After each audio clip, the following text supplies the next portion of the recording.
Bom, dando continuidade aqui, a gente tem a questão número 6 do nosso simulado, contemplada pelo Enem 2014, a gente continua falando da questão indígena no Brasil. Mas essa questão é um pouco menos teórica, ela precisa de um pouco mais de tino de interpretação. Você tem que saber português para saber resolver a questão. Se você se atentar ao comando, você não precisa de nenhum conhecimento histórico muito específico. Então, falando comando, vamos ler qual é a ideia da questão. Entre os séculos 16 e 18, os jesuítas buscaram a conversão. Atenção nessa palavra. Conversão. Eles buscaram a conversão dos indígenas ao catolicismo. Essa aproximação dos jesuítas em relação ao mundo indígena foi mediada pela... Bem, se a gente pensar, por que ele faz esse recorte século XVI, século XVIII? O século XVI, que é por volta de 1500 e pouco, a gente tem o descobrimento do Brasil. E o século XVIII é quando você tem a efetiva ocupação do Brasil e, inclusive, a descoberta da mineração.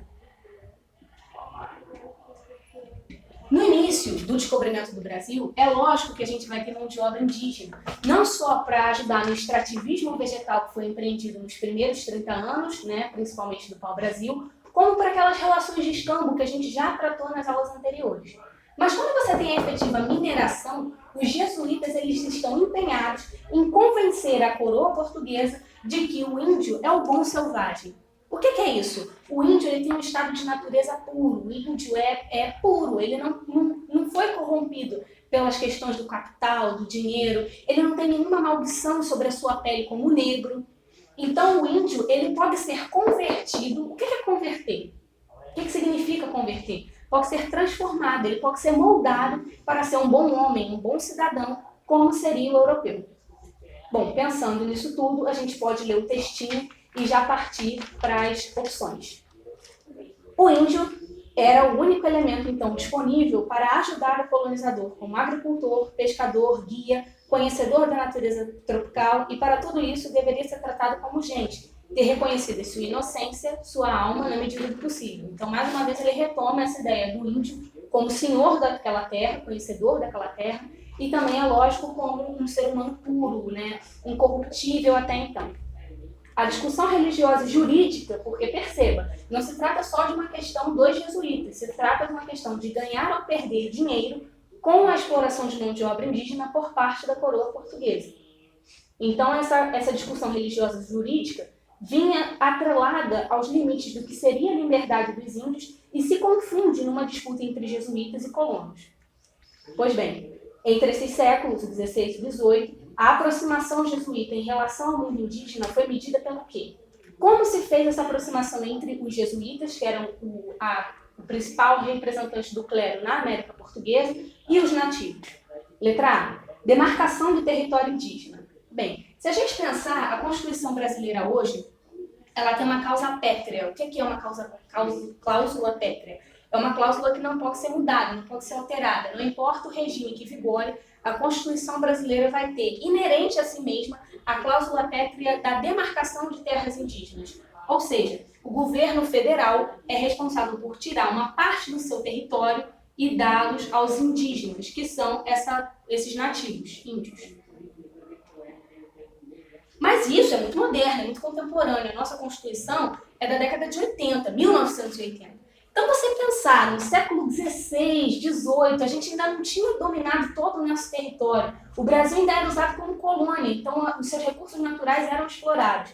Você pensar que a aproximação entre jesuítas e indígenas se deu pela demarcação do território, muito pouco provável, então a gente pode descartar.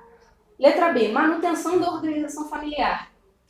O que isso tem exatamente a ver com a aproximação dos jesuítas e dos indígenas? Eu digo em que medida a manutenção da forma de viver indígena aproxima os índios dos jesuítas? Não parece muito provável.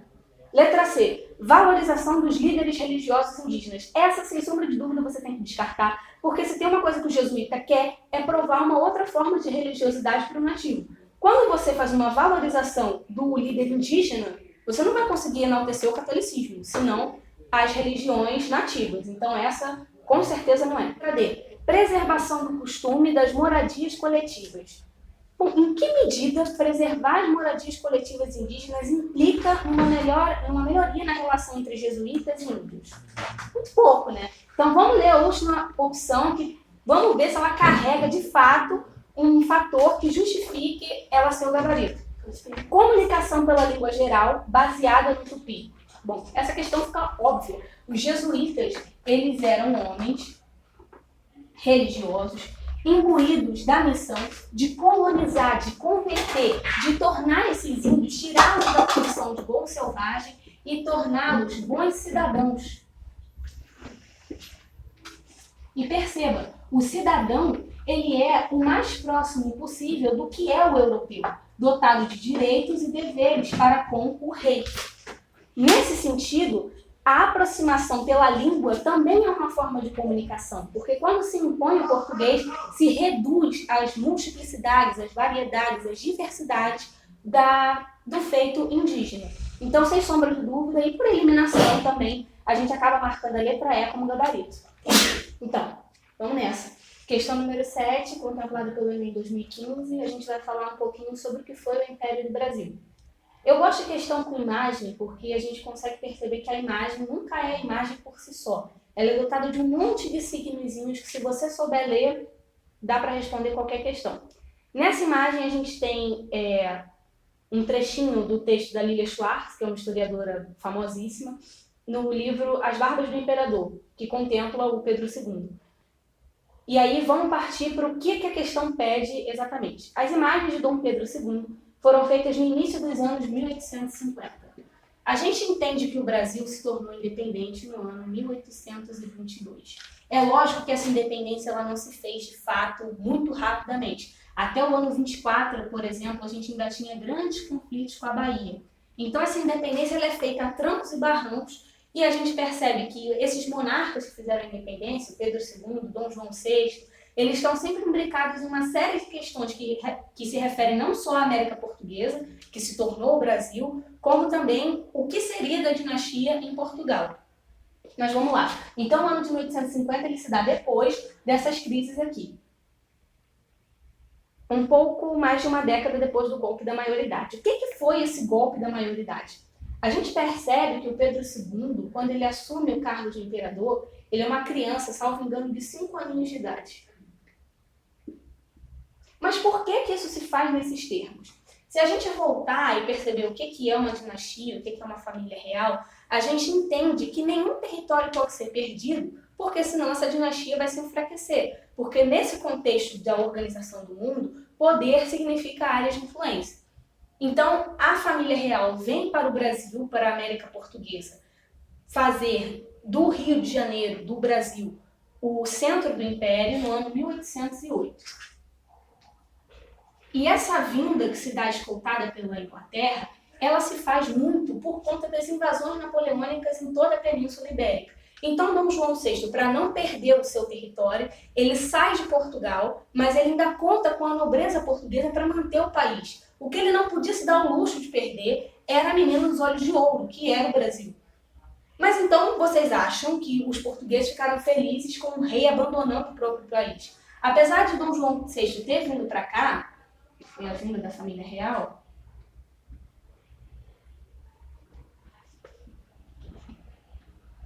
as retaliações em Portugal foram muito presentes. E a gente tem uma série de revoluções, inclusive a Liberal do Porto, que exigem que Dom João VI retorne para o seu país, para a sua nação, que é Portugal. E isso aconteceu. Porém, ele deixou aqui no Brasil Dom Pedro I, pai de Dom Pedro II. O que acontece é que esse povo conservador em Portugal não estava satisfeito só com a vinda de Dom João VI. Tinha-se uma necessidade de restabelecer o antigo regime em Portugal. Então, Dom Pedro I ele é convocado por um abaixo-assinado com mais de 80 mil assinaturas para retornar para Portugal. Mas foi Pedro I quem proclamou a independência do Brasil no ano 22. Como é que ele poderia abandonar o Brasil sem que esse país deixasse de ser independente? Ele faz uma estratégia política e nomeia o seu filho como imperador do Brasil. Só que Pedro tinha 5 anos, ele não podia assumir. Então o país, durante esse tempo, ficou com uma grande instabilidade, sendo governado por regências, e Pedro I só pôde assumir num golpe da maioridade, ou seja, ele tinha 14 anos, e aí deram um golpe, por isso da maioridade, para que ele tivesse 18 e pudesse assumir. Então o contexto das imagens é esse. Agora a gente vai para as alternativas. Considerando o contexto histórico, que foi esse que eu expliquei, em que foram produzidos os elementos simbólicos destacados, as imagens representam: letra A, um jovem maduro que agiria de forma irresponsável. Bem, essa questão não exige nenhum conhecimento muito específico, é português. Como alguém maduro vai agir de forma irresponsável? Descartável.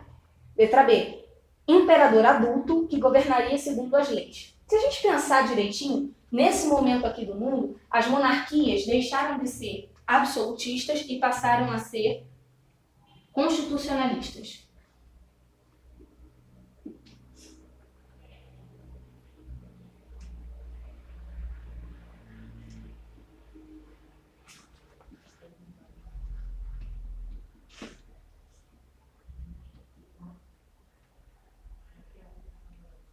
Ou seja, deixou-se de governar por um direito divino dos reis, por um direito de herança, e passou-se a governar com base numa constituição, em leis. Então, essa aí, que retrata Dom Pedro barbado, com a indumentária, perto de símbolos do seu poder, certamente é a nossa opção. Letra C, líder guerreiro que comandaria as vitórias militares. Pedro II é um pouco mais que isso, ele está num momento diferente do Brasil. A gente não vê nenhuma indumentária muito militarizada na sua roupa aqui, pelas imagens.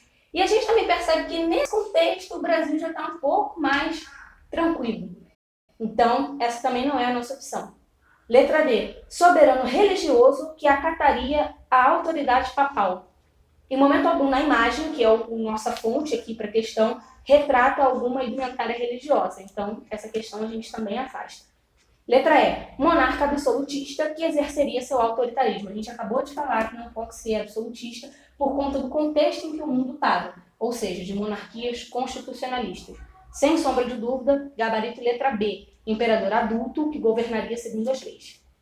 Bom, então vamos lá. Questão número 8, penúltima do nosso simulado, vai abordar a Revolução Industrial, suas consequências, suas contradições, enfim. É uma questão um pouquinho mais complexa, ela exige alguns conhecimentos específicos, mas nada que não dê para tirar com uma leitura atenta do texto. Então, dessa vez, eu vou começar pelo texto. Quanto mais complicada se tornou a produção industrial, mais numerosos passaram a ser os elementos da indústria que exigiam a garantia de fornecimento. 3 deles, eu quero que vocês decorem aqui, são os 3 M's que a indústria exige. Mercado consumidor, que eu vou aqui abreviar, mão de obra e matéria-prima.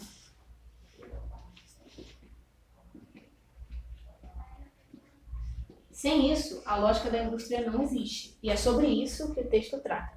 3 deles eram de importância fundamental, e aqui ele traduz em outros termos: trabalho, terra e dinheiro. Numa sociedade comercial, esse fornecimento só poderia ser organizado de uma forma, tornando-os disponíveis à compra. Então perceba, a lógica da indústria é sair de uma perspectiva de produzir por necessidade e passar a produzir, para a lógica do consumo. Você não produz algo necessariamente porque você precisa dele para sobreviver. Você produz algo porque aquilo vai ser consumido. Aquilo vai entrar na lógica de mercado.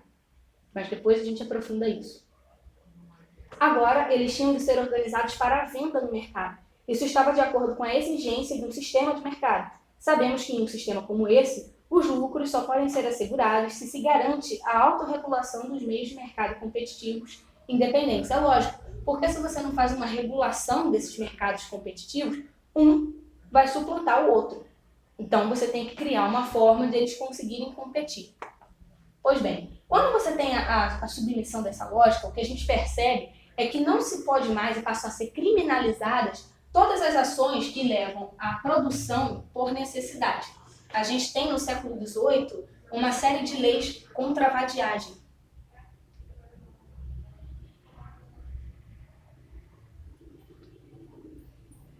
uma série de leis anticamponesas. O que isso expressa? Isso expressa que as formas de produção que não atendem ao modelo de consumo são eliminadas pela lógica industrial. Quando isso aqui se instaura, tudo que se produz deve ser consumido. E para ser consumido, deve ser tornado mercadoria. Agora que a gente sabe isso, a gente pode partir para as opções.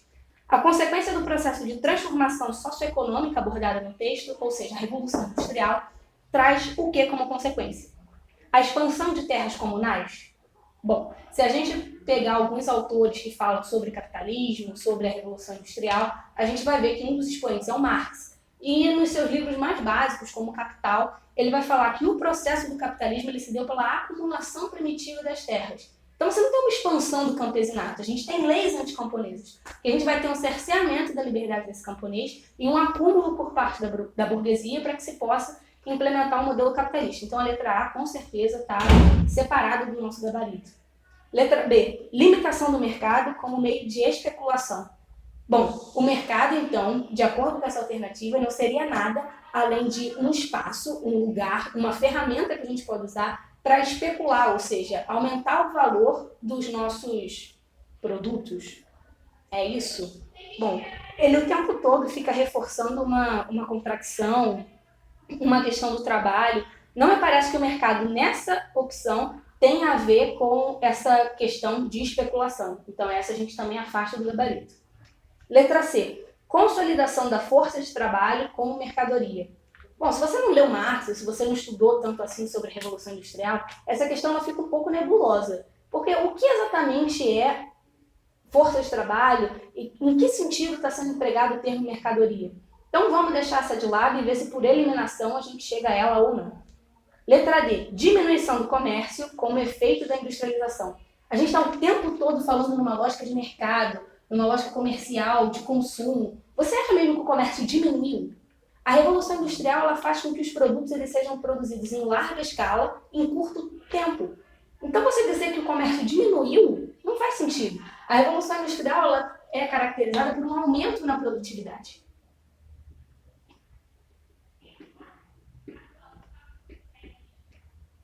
Então, certamente, a questão D também não é a nossa opção correta.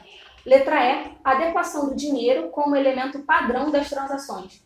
Bom, essa é muito pegadinha, porque o aluno mais desatento ele já está cansado, ele não tem tanta certeza da letra C, então ele acaba marcando a letra E achando que fez um bom negócio por eliminação. Mas se a gente pensar bem, a gente vai notar que o dinheiro ele já era padrão numa série de outras sociedades, muito antes da Revolução Industrial. Então, essa alternativa acaba ficando um pouco balançada quando a gente compara com a letra C, a consolidação da força de trabalho como mercadoria. Lembra que eu falei que a gente tem as leis anti-vadiagem e as leis anticampesinas? A ideia é que essas pessoas não podem mais produzir para elas mesmas, nem produzir mais para as suas próprias necessidades. Elas têm que vender a sua força de trabalho para conseguirem no mercado comprar as coisas. Você não pode mais produzir para você. Você produz algo para o burguês e o burguês te revende isso em forma de produtos, de serviços. Então, sem sombra de dúvida, com essa lógica um pouco mais marxista, a gente consegue, sem muita dificuldade, marcar a letra C. Então, vamos lá. Última questãozinha do Enem 2009. Ela também traz essa ideia do debate que a gente fez aqui até agora, construção dos Estados Nacionais modernos, consolidação da Revolução Industrial, enfim. Vamos ler o texto, porque o texto está junto com a pergunta, então não tem como, dessa vez, dissociar uma coisa da outra. Até o século XVII, as paisagens rurais eram marcadas por atividades rudimentares e de baixa produtividade. Ou seja, antes do 17, que foi quando começou a se dar essa consolidação dos estados,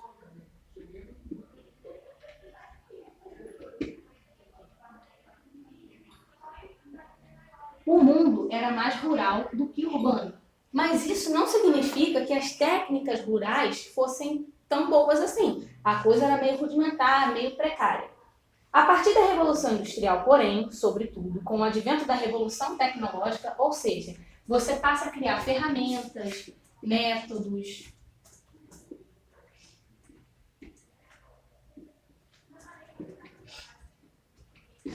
técnicas que aumentam a produtividade no campo. O que isso significa? Você pode até produzir no mesmo espaço, mas você tem mais rentabilidade. Uma dessas técnicas é a rotação de culturas. Você divide o solo mais ou menos assim em 3. Aqui você planta milho e aqui você planta cevada. Essa parte do solo você vai deixar indisponibilizada. Essa técnica, esse advento, ele faz com que o solo não seja todo usado de forma igual. Essa rotação de culturas, ou seja, a rotação dos produtos que você vai plantar aqui, faz com que o solo seja mais aproveitado, que ele não fique tão desgastado, né? Então, é uma técnica que parece boba pra gente hoje, mas que foi muito útil. Outra coisa, né, as ferramentas, a gente pode falar do arado, né, que conseguia extrair do solo, fazer esse processo de extração vegetal, sem perder tanto produto. Mas vamos continuar. São, portanto, observadas consequências econômicas, sociais e ambientais interrelacionadas no período posterior à Revolução Industrial, as quais incluem... Então, aqui a gente fez um apanhado geral do que foi a Revolução, como se deu e tudo mais. Mas depois da Revolução Industrial, de consolidar essa ideia aqui, o que aconteceu? Letra A, erradicação da fome no mundo. Bom, essa aqui quem tem um coração muito cristão pode até querer marcar. Ah, não, de fato, erradicação da fome no mundo. Mas o que a gente percebe hoje é que isso aqui é um pouco malthusiano também, né? Não sei se todo mundo vai lembrar, mas o Thomas Malthus ele vai dizer que conforme a humanidade for progredindo, vai ter mais gente que capacidade de fazer comida. Mas o que ele não considera é justamente esse avanço tecnológico, de você conseguir plantar mais no mesmo espaço. Então, você pensar em erradicação da fome do mundo, é lógico que se produz comida suficiente para alimentar todo mundo. Mas o que ocorre é um problema de distribuição. Então, a fome ela não é erradicada no mundo porque esse serviço, esse produto do alimento não chega para todos. Então, a letra A a gente descarta bem facilmente se a gente não tiver essa lógica malthusiana na cabeça. Letra B, aumento das áreas rurais e diminuição das áreas urbanas. Mais ou menos, né? Quer dizer, na verdade está completamente errado. Porque se a gente for pensar na Revolução Industrial, o que ela faz? Ela tira as pessoas do campo e bota as pessoas na fábrica. Se a gente pensar que o campo aumentou, é o oposto do que a Revolução Industrial fez. Então essa a gente também, com alguma facilidade, acaba separando. Letra C, a maior demanda por recursos naturais, entre os quais os recursos energéticos. Bom, pode até ser que você fique um pouco na dúvida, afinal, do que é recurso natural. Recurso natural é matéria-prima, né, cara? Matéria-prima. E o que você tem que pensar é que a indústria, ela cria o bem de consumo. A indústria não faz a matéria-prima. Ela pega a matéria-prima e transforma num produto. O que a indústria faz é criar alguma coisa em cima da matéria-prima. Então, parece inteligente a gente pensar que com o aumento e a consolidação da Revolução Industrial, a gente tem uma maior demanda por recursos naturais, ou seja, matéria-prima. Mas vamos deixar em stand-by que ainda tem a D e a E para ler. A menor necessidade de utilização de adubos e corretivos na agricultura. Será? A gente acabou de falar que a revolução tecnológica ela cria ferramentas, métodos e técnicas. Então, você dizer que não precisa mais de adubo, o adubo, na verdade, é uma ferramenta, é um método e é uma técnica. Então, essa a gente também separa bem facilmente. Letra E. O contínuo aumento da oferta de emprego no setor primário da economia em face à mecanização. Essa questão é muito pegadinha. É lógico que quando você olha ela e pensa em Revolução Industrial, você pensa, os homens estão sendo separados do campo e as máquinas estão sendo introduzidas. Mas se a gente olhar com carinho para a letra C, ela atende melhor a ideia de posterior à Revolução Industrial. A letra E, ela é correta, mas ela não atende ao comando da questão. Então, por eliminação e por atender perfeitamente ao comando da questão, a gente marca sem dúvida a letra C, maior demanda por recursos naturais, ou seja, matérias-primas, entre os quais os recursos energéticos.